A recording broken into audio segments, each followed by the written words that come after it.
Ys Origin on the Xbox One is the debut of the franchise actually on a Microsoft console. And what you may be expecting is a JRPG, as you might guess from its aesthetic or its presentation, but within is a really satisfying action brawler. You play through the game between a mage or a warrior, and the goal of the game is to move up the tower, battling tougher enemies and bosses. And what may look like a game that may be a bit slow or like a JRPG or turn based, you very quickly realize this is incredibly fast paced, even down to the sense of it being arcadey, but without a feeling sort of like not caring about the stats or the numbers involved with the game. But if you can see straight away from this gameplay, it doesn't exactly look particularly new. That's because the game is over a decade old now, but you really wouldn't get that by playing the game. I think something that can't be really conveyed in a video is just how smooth the controls feel. It's really fast, it's fluid, and it's impressive.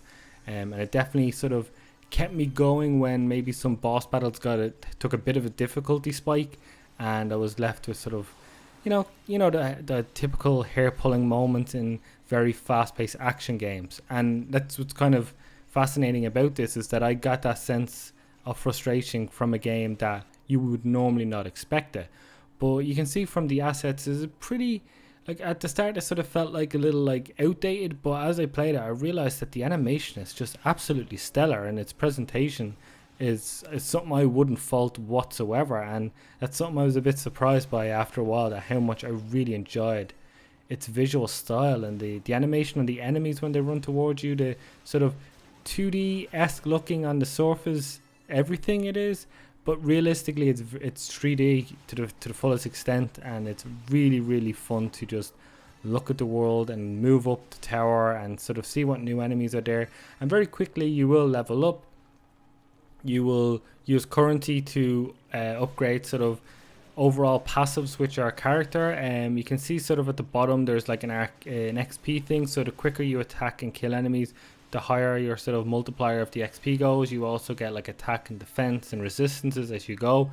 So this sort of really quick, fast-paced gameplay is complemented by these stat things that keep you going at a really rapid pace. And as I said already, this was definitely a game I found very hard to put down. It's not particularly long, but what the game then offers is you play is two different characters initially, but you get to see it from different perspectives in a way, and sort of their story unfolds a bit differently, which is pretty cool. But as it stands, I think it could be beaten around 10 hours, I suppose, which doesn't sound long whatsoever for this type of game. But then when you see the gameplay, you realize that it's pretty non-stop in terms of its pace. It's really fast, but there's still a fun enough story to be told that will keep pushing you on. But in all honesty, Ys Origin is long overdue for a Microsoft console, and even though it's been so long, it feels like a modern game, and it's pretty damn fun.